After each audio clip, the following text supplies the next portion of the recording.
We're live. Tim Edborg, the Pete Best of the 10,000 Maniacs. And back here joining us in congas was our first drummer we ever had, Tim Edborg.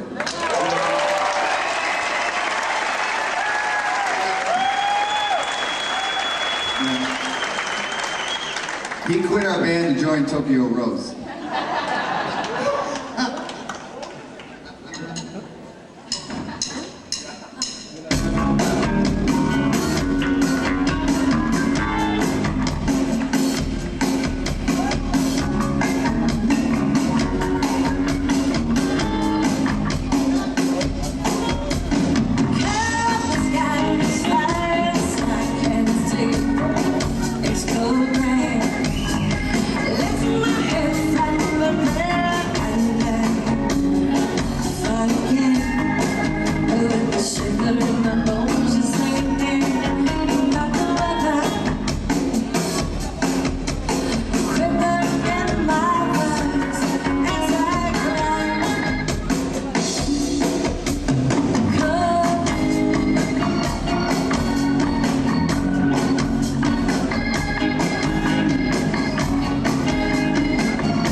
Was music part of your growing up, Tim? Absolutely, it was. I joke a little bit about this, but there's a little truth in it. My parents, when I was 7 years old, bought me a drum set. So when I left dental school to pursue a career in music, I'd always bring that up to them. You know, well, you're the one that bought me the drum set. But the truth is, they bought me a drum set because they hadn't invented Ritalin yet. So they figured you'd bang your way. Did you have a garage band, or did you? Oh yeah. Yeah. Oh yeah. We started playing very early. I think some of the first time I've ever played out, I think it was for money. I think I made more money playing out in a wedding band at age 14 than I ever did the rest of my drumming career. So where did you find your fellow interested musicians? They're just neighborhood guys? Yep, we grew up together, best friends, and to this day we still keep in touch. But they didn't really pursue the music avenue like I did. But Name names. Who are some of your neighbors?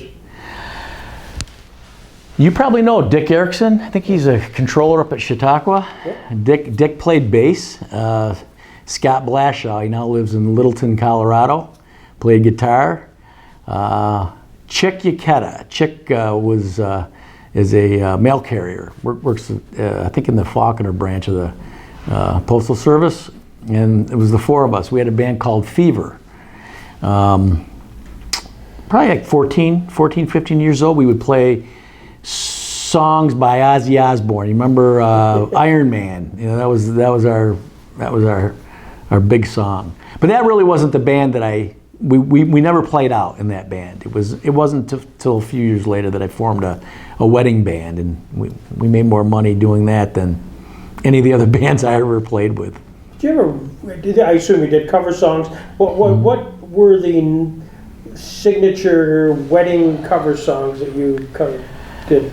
Oh man, Hava Nagila, that was a big one. Hava Nagila. In Heaven There Is No Beer, I think that was a big one. Those are the two. Misty. And usually the most favorite song for the husband and wife, the first song, you know, they pull it all together. Do you remember what they most asked for? No. Curious. No. Good question though, but I. Did you get a sense that as you're playing along, you have this teenage band that maybe this was going to be a career? Yeah, a little bit. Yeah, I just think in my generation, having that vinyl album that you could read and smell and see the colors of the different albums, I can remember just sitting in my basement in my bedroom playing the Boston albums, the Led Zeppelin albums, the Rush albums, and just saying, yeah, this is what I want to do. And back then, you're going to like this, Greg, back then, I actually was on the Jamestown Boxing Club. For some reason, I thought I was good. And I said, I'm either going to be a boxer or I'm going to be a drummer. Is that funny? That is hilarious. Yeah, now, who was heading up the boxing club then? What was his name? Was Matthews? Well, he was in it. Dave, was it Dave Matthews? It may have been Dave. It was Matthews and Miller's son. Yep, him. It was him. He wasn't. He was on the team. There was Chip Swanson. Chip Swanson played or boxed. There was a couple of other guys that I can't remember their names, but the guy that headed it up, he lived up across the street from Mayville and had a business up there. Trying to think of his name. I can't remember his name. Yeah. But was it at the YMCA? At the Y, yeah. Yep. They still have it. The club still exists. Does it? Yep. Never knew that. Yep. Never knew that. I'll explain offline about that whole crazy story. So how did your dad, Roger, and your mom, Kay, cotton up to this Tim Edborg desirous of being a rock drummer and everything that goes with the perception of what everything goes with that? Looking back at it now, I don't think they expected it to go as far as it did. After graduating high school, I went to JCC for a year, and the plan was for me to go to dental school. I don't know if you know that, but that was the plan. So I came to them after my first year of JCC and said, listen, you know, I'm going to be a rock star. I'm going out to LA. So I did. I moved out to LA and spent a year out there. I played with a guy by the name of Arthur Brown, The Crazy World of Arthur Brown and Kingdom Come. One of the band members from that band. Like the 70s, he had a hit song called Fire. Do you remember? Yeah. I am the God of Hellfire, and I bring you fire. Oh, yeah. Yeah, you remember that? Arthur Brown. Arthur Brown. Yeah, I played. Anyway, I was out there about a year, and then realized I need to get back to school. Then moved back home, and finished up at JCC, and then went to UB. Finished my undergrad, and got what they call back then they had a degree at UB called medicinal chemistry. Got a degree in chemistry, and then I did go to dental school. Went 1 year, and then started a band up when I was at school, and it was a heavy metal band, and that was really kind of my style of music. And that band got a record deal, so I quit dental school. So, you know, take a 23-year-old, stay in school, or get rich and famous and go on the road with a band. Do the math. Still on my parents' list for that. So that was, to answer your question, I don't think they thought for a minute that it would go that far, but you'd never know it. You'd never have known it because they were so supportive, you know, growing up. Allowed all my bands to play in the basement.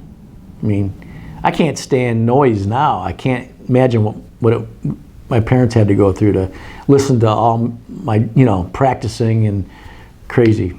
Mm-hmm. Were you at a point where you were writing stuff, or you were just playing cover songs? Yeah. I was writing. I play piano as well, and so I started writing when I was, you know, probably 16 or 17 years old. I started to write. I knew some basic chords on the piano and just started writing. In fact, that's how, when I was in school at UB, that's how I met some of the guys I formed a band called Tokyo Rose with. Somehow I worked over the summer. I had a little money and I had written a song, so I reached out to an already known band in the area and said, hey, you guys want to go in? They knew me from before and said, you guys want to go in the studio? So I took them in and I produced my first song. I think I was probably 18 or 19 at the time with them. And then that band was breaking up, and so we formed this band, Tokyo Rose. And so that happened. When you were at JCC for that 2 years, is that when your paths crossed with these guys, Maniacs? Yeah, absolutely. Yeah, I was playing with a guy by the name of Mark L. Paul. Sure. Everybody knows Mark, right? We all love Mark. And a guy named Jimmy Calavita was playing saxophone. And I just filled in somewhere in town here. And the next thing you know, I think I met Dennis and or Steve. One of them was running the radio station there. It might have been both of them at JCC. And we just started talking. Were they as students at the time? I don't know if they were students or they had graduated and were, as a volunteer, still being, you know, they were still involved with the school, because they're a few years older than me, so I would suspect that they were graduated by then. Yeah. Mm-hmm. So were they at that point, had they been part of, just quickly looking up a little bit of history, they had started a band called Still Life. Yes, this was before, I believe that was before Tokyo, or 10,000 Maniacs. Yeah. So I can't remember how it all happened. I just remember Mark and Jim Calavita saying, hey, we're going to jam with these guys, and we jammed right down on First Avenue in the Mills. And that's how they got the name of, I think, the Mills Band there. Exactly. And so we practiced there, and there was quite a few folks in the band. There was a guy from Buffalo named Dwayne on guitar. Dwayne Calhoun, his name was, or is. I lost touch with him. John Lombardo, Natalie Merchant, Steve Gustafson, Dennis Drew, myself, Jim Calavita, Mark L. Paul, and there was an emergency room doctor back then. Her name was Debbie Heverly, and she was in the band. I can remember Debbie, true story, you know, I was 18, right? It was 1980. So what does an 18-year-old kid all go through? Pubescence and acne. So she'd prescribe acne medicine for me. How great that was, you know. Oh, my bandmate, you know, prescribing acne medicine. Remember Debbie was very attractive. Yeah, very nice, very nice. Yeah. Mm-hmm. So let's see if this plugs into anything. The band was formed as Still Life in 1981 in Jamestown by Dennis Drew, Stephen Gustafson, Chet Cardinelli. I think he was, yeah. Was he a drummer? Yep. Yep. Mm-hmm. Robert Buck and Terry Newhouse, who was Buck's ex-wife and the vocalist. Oh, never even heard of her. Gustafson invited Natalie Merchant, who was 17 at the time, to do some vocals. John Lombardo, who was in a band called The Mills, along with his brother guitarist vocalist Mark Liuzzo and Paul Liuzzo and drummer Mike Young. Yep. And they used to play occasionally with Still Life. I assume that was down there. Yep. And then John was invited to join permanently on guitars and vocals. Newhouse and Cardinelli left the band in July. Merchant became the main singer. Various drummers came and left. And the band changed its name to Burn Victims. Correct. Yep. That was the first name that the Maniacs played out as. And I was in that band. Yep. We played at, what was the club down on Cherry that you walked down underneath the south of Main, or south of Third. Mothers? Not Mothers. We played Mothers. Gosh, come on. What's the name of that? Mojo's? No. It was down underneath. Oh, gosh. If you walked right up here on Third, take a right on Cherry, and then it was right, you actually stepped on, it was... Before 2nd Street? Before you get to 2nd? Oh, yeah, it's between 2nd and 3rd. Okay. Yeah, you had to go down. Yeah. What the heck was the name of that Oh my gosh. bar? was That was the first place that the Maniacs played. No kidding. And it was the Burn Victims. And I think we only played maybe 1 or 2 gigs as the Burn Victims, and then changed the name. What was your music? It was genre. What did you decide to do? Mine? The Burn Victims. I don't know. It was like this amalgam of jazz guys and this new kind of alt new age genre, and you combine it. And me, I played anything that I thought was fun, you know. So I wasn't like a jazz guy. I wasn't an alt, rock guy. Just So the Burn Victims at the time essentially were Natalie and Dennis and Steve. Yep. Was John Lombardo there? Yep.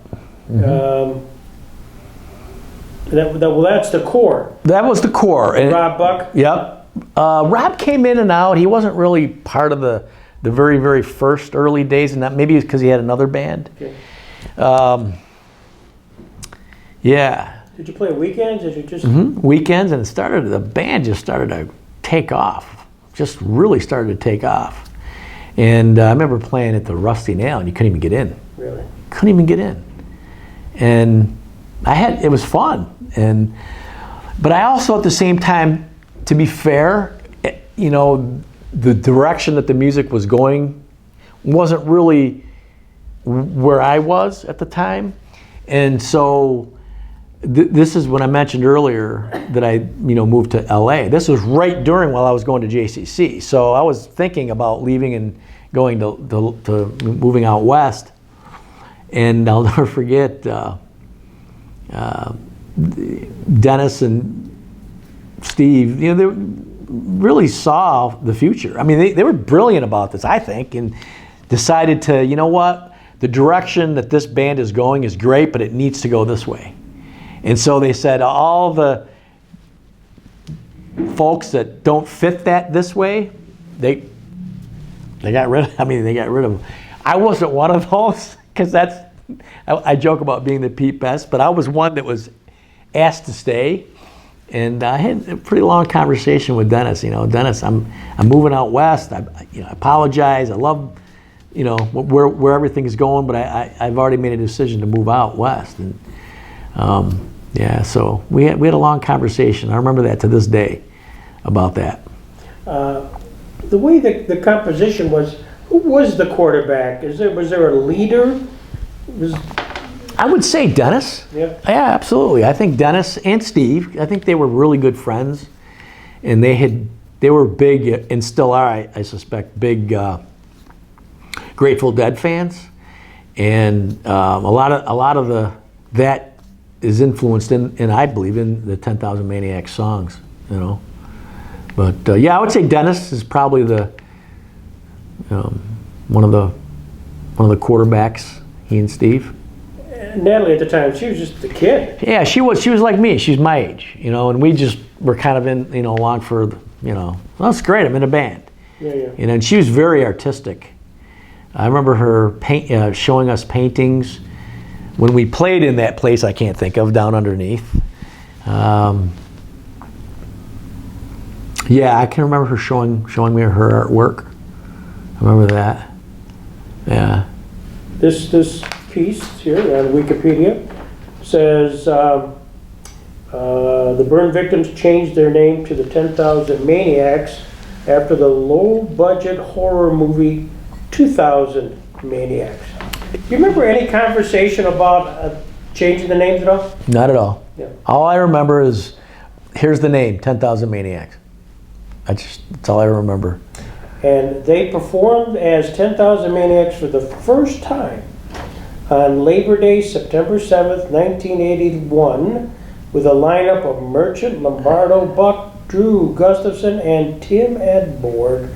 I bet you that was at the Nail. Oh, they said first time on Labor Day. Did you ever do the Labor Day Festival?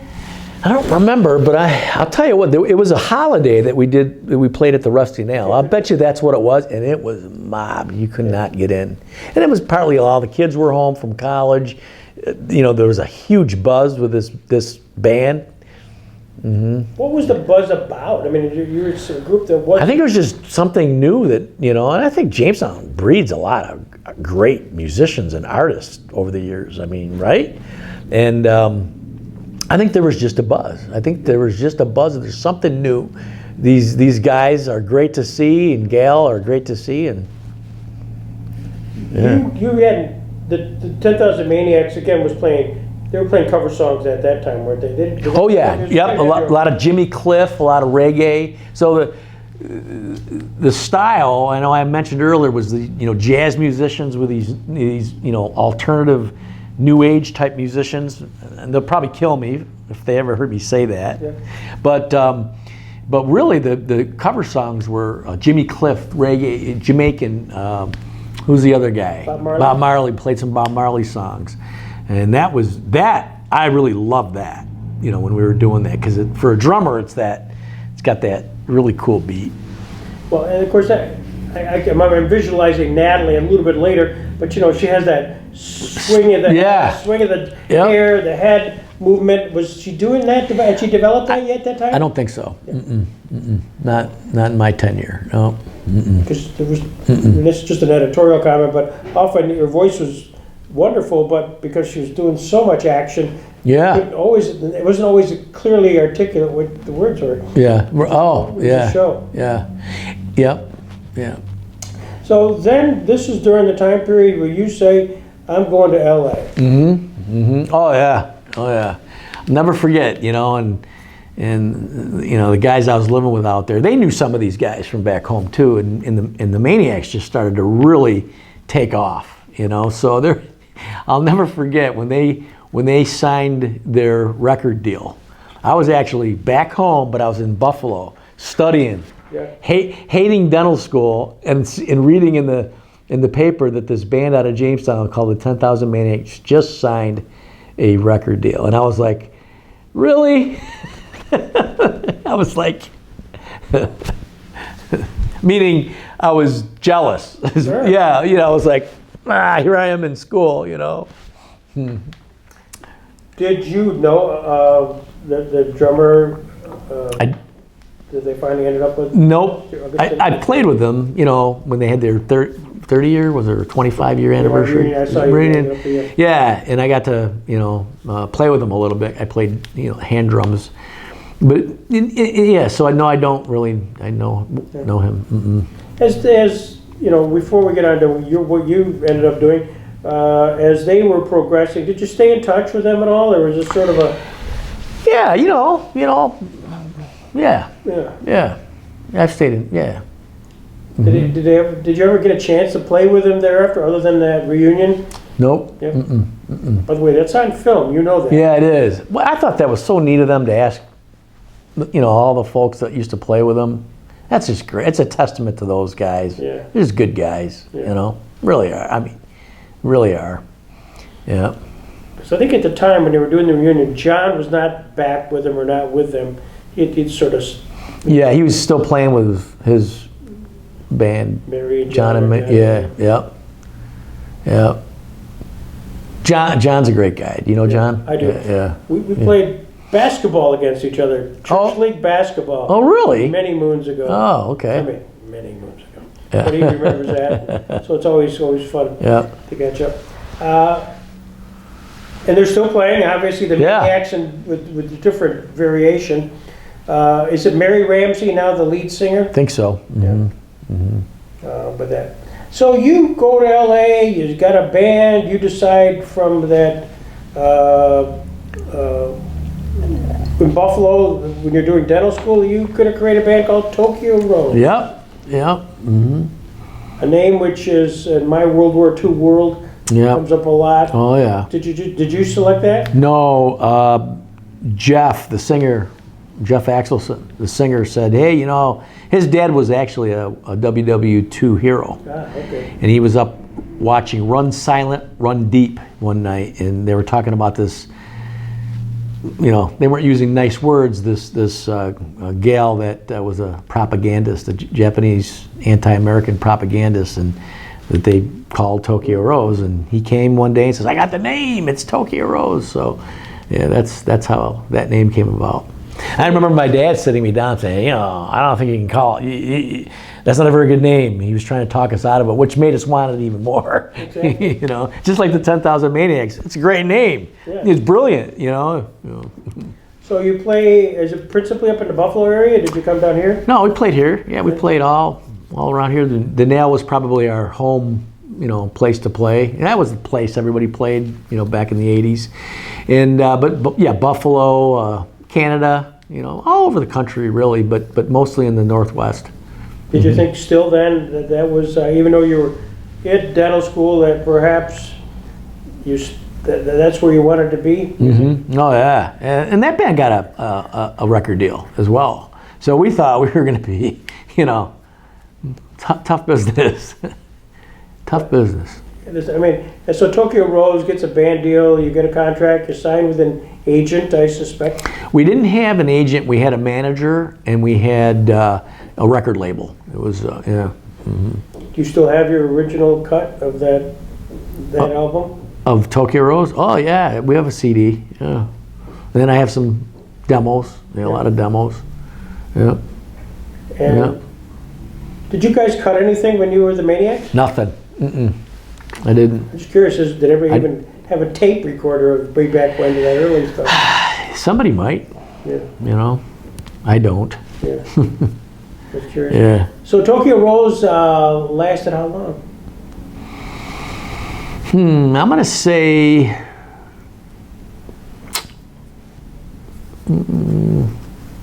7 years, maybe Oh, really? 6, 7 years. Yeah. Might be on the high side, but yeah.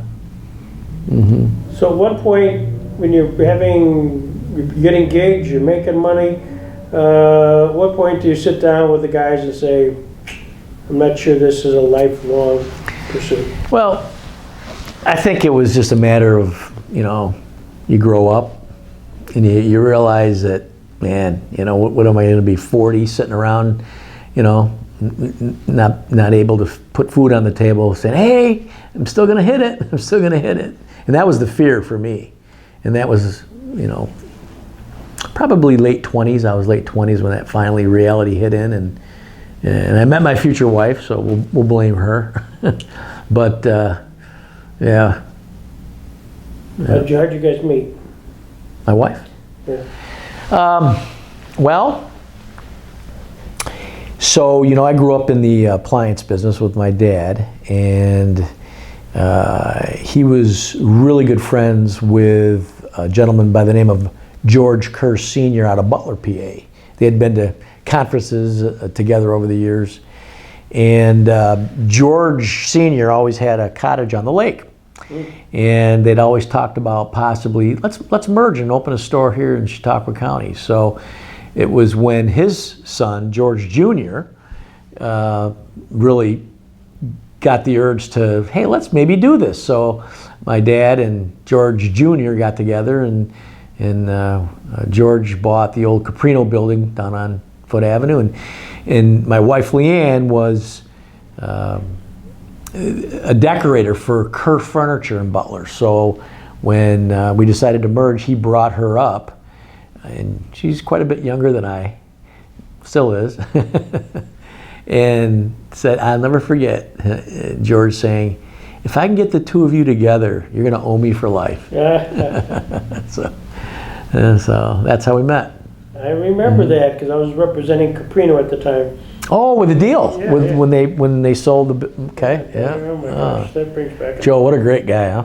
Fantastic. Mm-hmm. Really one of a kind. Mm-hmm. So now you get out of the music business, and now you got to cast your lot someplace.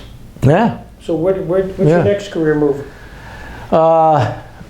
Next career move was Dad's business, you know, just kind of helping and building that. And, you know, we were always known as the place to buy appliances, and that's where he'd get them fixed. TVs as well. And when I came into the business, I helped kind of morph the business more towards the audio side from my background. So, you know, we built a 12-volt room, or I'm visualizing. a car audio room, very, very different but neat, and really built a 110 higher end upscale division too for audio, as well as we felt that there was a market in the area for high-end appliances too. So things that we never, carried before, we started to carry, and we didn't want, to be that place where, I want to get a high-end kitchen. You couldn't get it here. You have to go to Erie or Buffalo. So that was kind of the objective for growing the business that way. And then you decided somehow to get into the finance business. Yeah, we my wife's sister was dating a guy whose best friend was the branch manager of the Payne Weber offices in the Northeast, or the Northwest Pennsylvania, Southwestern New York, and he had referred me to him to build his, do his home automation for his new house in his kitchen. So one time we were on our way to look at some kitchen cabinets that I was helping him with, and I said, "What do you do for a living?" He said, "Well, I'm the branch manager of Payne Weber in Erie, in Jamestown, in Bradford, in Corey." And I go, "Oh, that's that building on Foot Avenue I drive by to go to work every day." And that's when he said, "Why? Do you want a job?" And that's how it happened. So that's how I got into the business. Well, you're a perfect salesman. You think? Yeah. And here you are. Yeah. Here you are. 30 years later. That was 25 years ago that was. Now, who was there in there with Payne Weber? Was it George? Was he there? It was George Braley, Bill Raddick, and just the two of them. They, of course, for a while were with on the third floor. Yep. Next to what was then Cadwell and Sharp, then Phillips, Lytle, Hitchcock, Plain, and Hubert. So we were neighbors. So you with were George and neighbors Bill. you were neighbors with George and Bill, yeah. And Mm-hmm. we do connect Yeah. on many fronts. So give me your best band story, something crazy, something, whether it's the Maniacs, the Tokyo Rosary, you'd say, Greg, you're not going to believe this evening, this certain event occurred that was beyond man. bizarre. No, there's a lot of them, but I don't know if I want those on tape. Man, I don't know. Do you ever have guys rush the stage or any sort of thing where there was sort of a No. commotion type thing? No, nothing like that I can remember, because we were playing in the bars mostly, Yeah. I have a ton of them, but they can't, Talk you about understand, all- yeah. Well, Okay, I'll tell you one, I'll never forget, we were playing in Fort Drum. And it's a, Army base, right? Watertown, Pennsylvania, or Watertown, New York, way up north. And afterward, we were staying in hotel rooms, and it was just a quintessential stereotype of what happens. And we invited everyone that was in the club back to our hotel room, and we just trashed it. But it was mostly the Army personnel that trashed it. That's one that sticks out. That's rated G. Well, there's a song about those things. The boys in the band. We took them back to the hotel, and do you miss it? I know you've done some praise band stuff. I know you still kind of stay involved in it, but to some extent. Yeah, not anymore. I haven't done that in a while, but yeah. And then I did form my own little record label to develop and promote my daughter. And she, to her credit and our credit, from this little father-daughter duo in Jamestown, New York, we charted on Billboard. She charted 3 times on Billboard. So she's a Billboard charting writer, a Billboard charting artist, and I'm a Billboard charting writer. So, after all that, we kind of did that years and years later, which is kind of neat to say. Well, it is fantastic. Yeah. Yep. And you're a neighbor right here. Fantastic. Well, little did we realize that Philip Slido was so lucky to have Tim Edborg just. You're funny. Well, this is great. Any questions I should have asked you that you think I should have? No, but we can start this over now that I've got practice. You're good. No. You're good at this, Tim. Thank you. Thanks, Greg.